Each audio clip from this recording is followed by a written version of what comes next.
Iran hard in escalating attacks in Tehran. You can see the results. The sky turning orange as strikes pounded the capital. Our producer there describing non-stop explosions. It comes as we saw a rare apology from Iran's president, offering to back off its Gulf neighbors, but with one condition. Here at home, President Trump made his first public comments about this strike on an elementary school that killed more than 170 people, most of them children.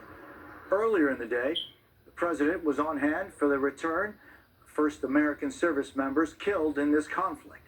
Later telling reporters that U.S. troops could be sent into Iran.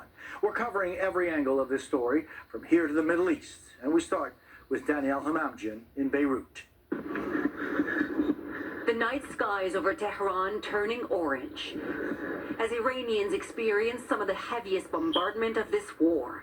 State media saying that the strikes hit a gas depot and an oil refinery. This after a warning by President Trump that Iran today would be hit hard. Earlier, it was Iran's busiest airport that was the target. Israel later saying it was being used to transfer weapons to regime allies in the region.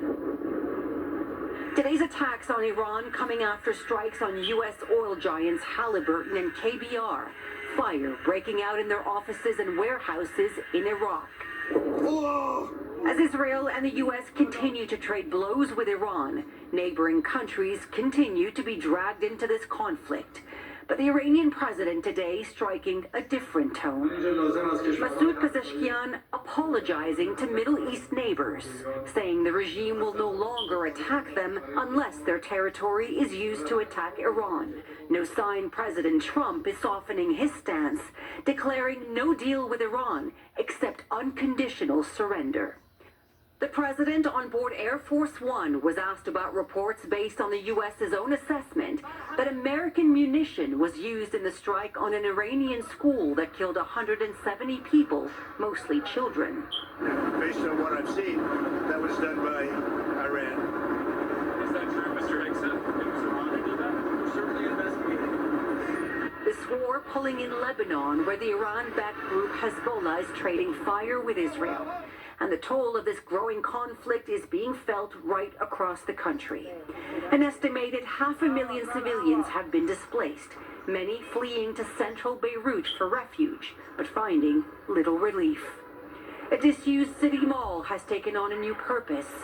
Vacant shops turned into makeshift shelters.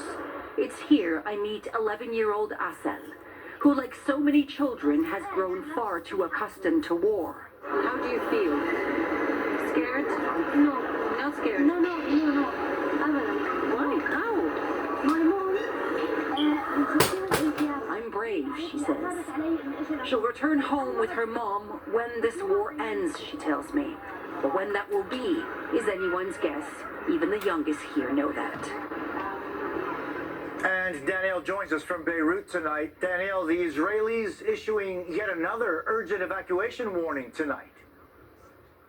That's right, Jose, and it appeared to be directed at those residents who didn't leave after the first evacuation order a couple of days ago, suggesting yet more strikes are about to hit this city and more people are about to be displaced. Jose.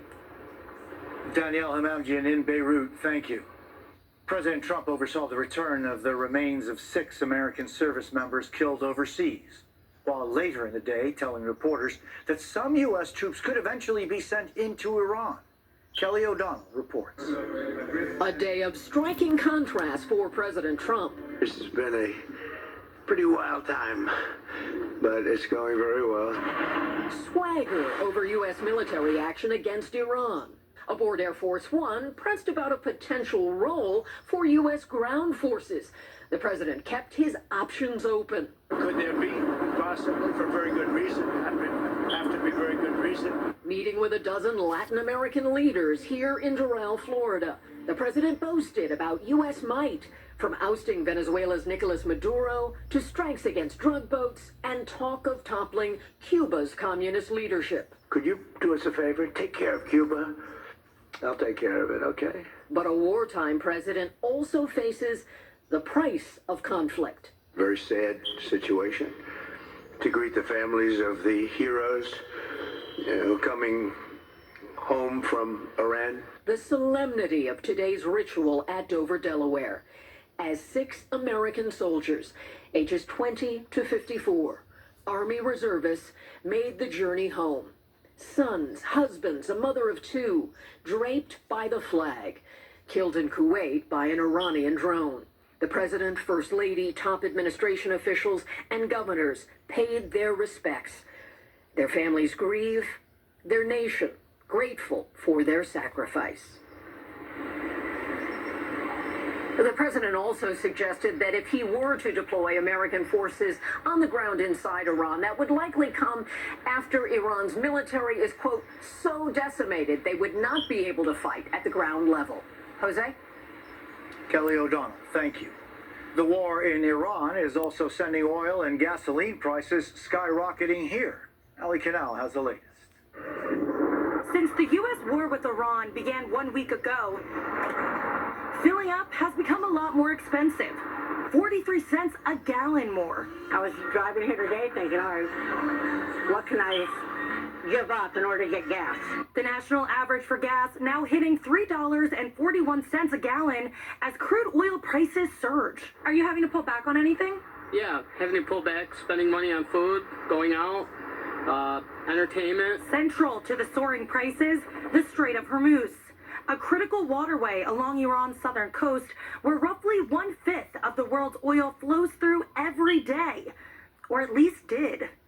But now, a little traffic moves through the strait as Iran's armed forces vow to strike passing ships affiliated with the U.S. or Israel. Kuwait announcing today it is reducing oil production given the risk. The Trump administration now scrambling on options to keep prices and supply in check, including possibly easing sanctions on oil from Russia and other countries. There are hundreds of millions of barrels of sanctioned crude on the water, and in essence, by unsanctioning them, Treasury can create supply. But with oil sector infrastructure now coming under attack, the risk to the world's energy supply is mounting. I think in the long run, everybody's going to be happy because I think we're going to be paying less money for fuel than any country in the world. And it might just be the beginning of this price surge. Analysts say we could hit $4 a gallon as soon as next week. Prices could spike even more if other countries join Kuwait in pulling back on oil production. Jose? Ali Canal, thank you. Severe weather slammed through parts of Oklahoma and Michigan with deadly consequences. George Solis reports.